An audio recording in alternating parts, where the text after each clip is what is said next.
In this next section, we're going to talk about some of the modern evidence that raises questions about the evolutionary picture about dinosaurs. The first thing I want to do is to look at a passage in Scripture in the 40th chapter of the book of Job, verses 15 to 19, which I'd like to read for you at this point. Job reads, and God's actually speaking to Job in this section. God says to Job, "Look at the behemoth which I made along with you and which feeds on grass like an ox. What strength he has in his loins, what power in the muscles of his belly. His tail sways like a cedar, the sinews of his thighs are close-knit, his bones are tubes of bronze, his limbs like rods of iron. He ranks first among the works of God, yet his maker can approach him with his sword." My question to you is, what kind of a creature is Job describing? Some people have suggested that that God is describing in the book of Job an elephant. The strength of this animal is mentioned again and again in Job chapter 40, but there's one particular phrase that raises questions about whether or not this is an elephant, and that is the phrase, "His tail sways like a cedar." Some say an elephant or a hippo, but my question to you is, have you ever seen an elephant's tail? Does this picture of an elephant suggest to you a cedar tree? Or is that tail of an elephant much more like a rope, a very small, inflexible, not at all powerful rope? What Job is probably describing for us here is a brachiosaurus. These next two slides are from a city in Egypt called Hierakonpolis. This is a slate palette from the age of King Narmer. He was a pharaoh of the United Egypt, and this picture comes from about 3150 BC. All of these carvings come from Egypt, and this picture comes from a book called Ancient Near East in Pictures. First of all, I show you a more distant slide and then a close-up in slide number 18 of what appear to be a couple of dinosaurs. Next, we take a look at what are known as Ica stones. And if you get a close-up of a couple of these stones, you see pictures of what seem to be very clearly to be dinosaurs, including a dinosaur existing at the time of the human being. According to evolutionary theory, humans only arrived on the scene somewhere between a couple 100,000 years ago and a few million years ago. And yet, this picture shows a dinosaur with a human being at the same time. I will tell you that the authenticity of Ica stones has been challenged, but certainly not yet upheld. Now we move on from the Ica stones of Peru to the year 900 AD. We're going to go through a number of pieces of chronological evidence. In approximately 900 AD, an Irish writer recorded an encounter with a large animal with thick legs and strong claws, describing that animal as having iron nails on its tail. Could this possibly be a Stegosaurus? This encounter is described in a book called The Great Dinosaur Mystery in the Bible by P.S. Taylor. Now we move to the year 1200 AD and look at the wall of a Cambodian temple that comes from the 13th century.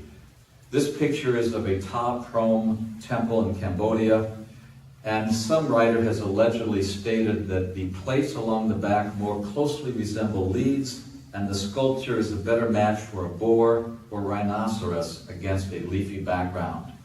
Now my question or my suggestion is really, and the leaves just happen to line up along the spine. That looks a whole lot more to me like a dinosaur. A triceratops, to be specific.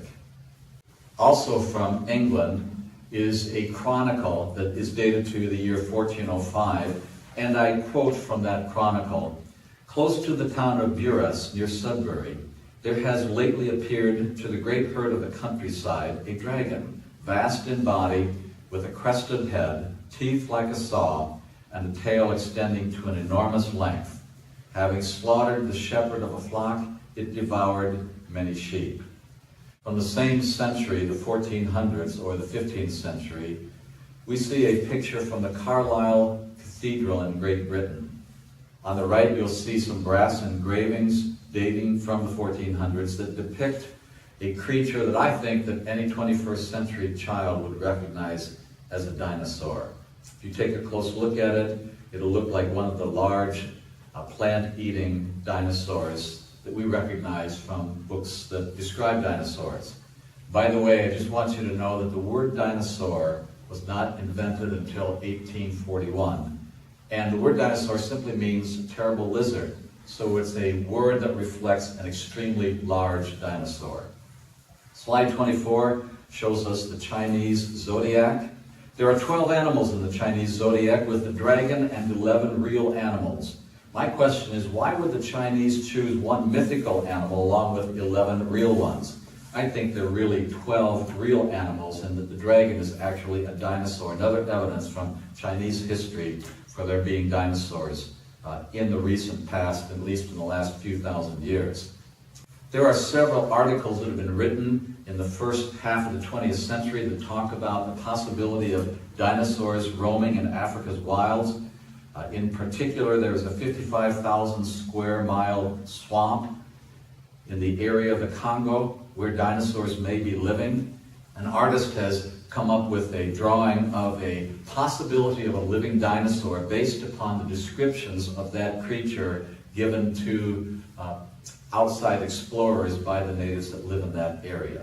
This could possibly be a living dinosaur. Mokele Mbembe is what the natives call it. This is a picture of a Dilophosaurus from the Whitty Museum, the so-called largest meat eater of the early Jurassic period.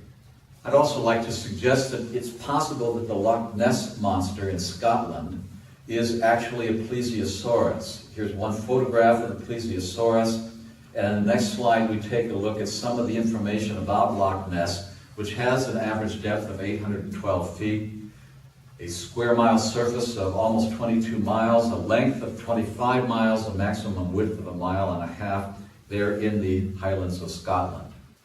There's an article entitled Schweitzer's Dangerous Discovery. This comes from Hell Creek, Montana. In the last couple of decades, evolutionist Dr. Mary Schweitzer has discovered the remains of a Tyrannosaurus rex.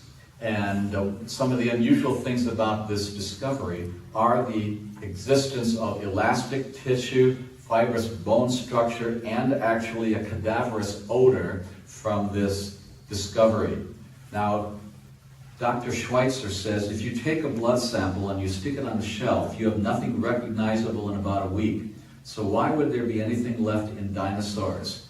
Keep in mind that dinosaurs are supposed to have gone extinct 65 million years ago. And so how is it that we can uncover an archaeological discovery or a paleontological discovery of a dinosaur and have it smell bad? 65 million years ought to have eliminated any traces of odor or any kind of evidence of blood cells. In this picture, you see a picture of blood cells from this same T-Rex find. This slide shows us some pictures of some of the elastic tissue and the fibrous bone structure that have been discovered at Hell Creek, Montana.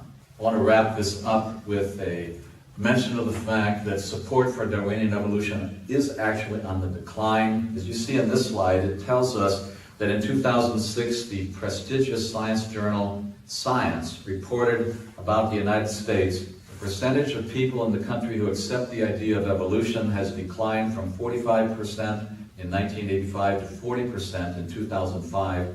Meanwhile, the fraction of Americans unsure about evolution has soared from 7% in 1985 to 21% last year. I hope you'll be numbered among those who are skeptic about the theory of evolution and about those who have a whole lot more confidence in the biblical record of evolution. Thank you very much for watching and listening.